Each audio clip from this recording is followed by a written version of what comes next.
warahmatullahi wabarakatuh. Perkenalkan, nama saya Tessa Sapitri, program studi pendidikan guru sekolah dasar di Universitas Muhammadiyah Tasikmalaya.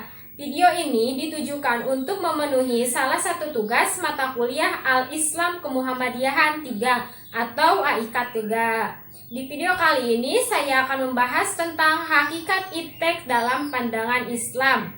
Langsung saja ya, poin yang pertama. Konsep iptek dan peradaban Muslim. Pengetahuan adalah segala sesuatu yang diketahui manusia melalui tangkapan panca indera, intuisi, firasat, atau yang lainnya. Ilmu pengetahuan atau sains adalah pengetahuan yang sudah diklasifikasi, disistematisasi, diorganisasi, dan diinterpretasi sehingga menghasilkan pengetahuan yang objektif, general, dan verifikatif. Teknologi adalah ilmu ilmiah untuk mencapai tujuan praktis keseluruhan sarana untuk menyediakan barang-barang yang diperlukan bagi kelangsungan dan kenyamanan hidup manusia. Poin selanjutnya, iptek dalam pandangan Islam. Ilmu dalam Islam diartikan sebagai segala pengetahuan yang bersifat dapat menjelaskan atau memberi kejelasan terhadap segala sesuatu yang dihadapi atau dibutuhkan oleh manusia, baik dalam kapasitasnya sebagai hamba atau khalifah Allah. Sumber ilmu dalam pandangan Islam adalah berasal dari wahyu, pemikiran atau akal, serta pengalaman manusia. Ilmu yang berasal dari wahyu bersifat perennial atau abadi, mutlak, dan berfungsi sebagai pedoman hidup manusia. Sedangkan ilmu yang berasal dari akal ataupun pengalaman manusia bersifat acquired atau perolehan, relatif, dan berfungsi sebagai sarana dalam kehidupan manusia. Allah Subhanahu wa Ta'ala secara bijaksana telah memberikan isyarat tentang ilmu, baik dalam bentuk uraian maupun dalam bentuk kajian, seperti kasus mukjizat para rasul. Studi Al-Quran dan Sunnah menunjukkan bahwa karena dua alasan fundamental, Islam mengakui signifikasi sains. Yang pertama, peranan sains dalam mengenal Tuhan. Yang kedua, peranan sains dalam stabilitas dan pengembangan masyarakat Islam. Poin yang selanjutnya, 3 alasan pokok mengapa harus menguasai iptek. Yang pertama, ilmu pengetahuan yang berasal dari dunia Islam sudah diboyong oleh negara-negara barat. Yang kedua, negara-negara barat berupaya mencegah terjadinya pengembangan iptek di negara-negara Islam. Yang ketiga, adanya upaya-upaya untuk mencegah umat Islam dari memikirkan kemajuan ipteknya. Misalnya, umat Islam disodori persoalan-persoalan klasik agar umat Islam sibuk sendiri, ramai sendiri, dan akhirnya bertengkar sendiri. Dari sini dapat dilihat bahwa dalam Islam ilmu pengetahuan dan teknologi digunakan sebagai sarana untuk mengenal Allah dan juga untuk melaksanakan perintah Allah sebagai Khalifatullah fil ardh, sehingga sains tersebut harus membawa kemaslahatan kepada umat manusia umumnya dan umat Islam khususnya. Poin yang selanjutnya, hubungan iptek, agama, dan budaya.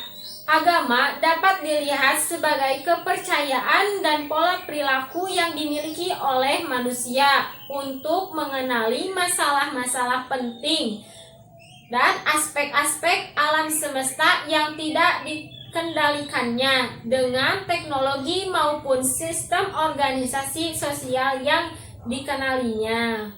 Perkembangan ilmu pengetahuan dan teknologi dapat mendorong manusia mendayagunakan sumber daya alam lebih efektif dan efisien. Perkembangan ilmu pengetahuan dan teknologi bukan saja membantu manusia dalam memenuhi kebutuhan hidupnya sehari-hari. Perkembangan ilmu pengetahuan dan teknologi dapat mengenalkan kualitas manusia dalam keterampilan dan kecerdasannya, meningkatkan kemakmuran serta inteligensi manusia. Budaya mempunyai peranan yang penting dalam membentuk pola pikir dan pola pergaulan dalam masyarakat, yang berarti juga membantu kepribadian dan pola pikir masyarakat tertentu. Di dalam pengembangan kepribadian diperlukan kebudayaan, dan seterusnya kebudayaan akan dapat berkembang melalui kepribadian tersebut. Perkembangan ilmu pengetahuan dan teknologi atau iptek dari satu sisi berdampak positif, yakni dapat memperbaiki kualitas hidup manusia.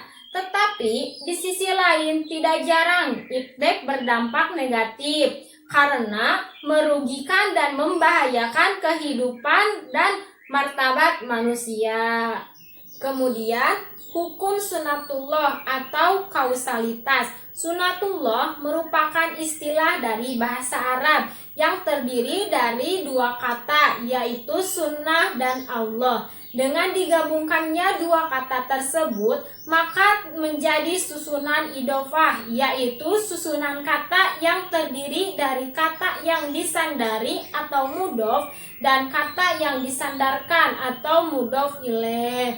Di dalam bahasa Arab, kata sunnah dengan fi'il madi atau kata kerja untuk masa lampaunya, sanna ini mempunyai beberapa arti. Di antaranya adalah tarikah, jalan, cara, dan metode. Sirah atau kehidupan dan perilaku. Dan dapat diartikan juga suatu pekerjaan yang sudah menjadi tradisi atau kebiasaan. Menurut Syekh al-Islam Ibnu Taimiyah, sunnah adalah kebiasaan yang dilakukan kedua kalinya seperti apa yang dilakukan pertama kalinya. Sedangkan menurut Ar-Raji adalah jalan yang lurus dan tauladan yang diikuti. Sedangkan kata Allah adalah nama bagi zat Tuhan yang Maha Esa. Kata Allah telah dikenal sejak masa pra-Islam oleh orang-orang Barat. Ia adalah salah satu Tuhan atau dewa orang Mekah, Tuhan yang menempati posisi tertinggi, dan tentu saja Tuhan yang dianggap sebagai pencipta. Jadi, sunatullah dapat diartikan sebagai cara Allah memperlakukan manusia, yang dalam arti luasnya bermakna ketetapan-ketetapan atau hukum-hukum Allah yang berlaku untuk alam semesta. Sekian yang dapat saya sampaikan mengenai hakikat iptek dalam pandangan Islam. Mohon maaf apabila masih banyak kekurangannya. Wassalamualaikum warahmatullahi wabarakatuh.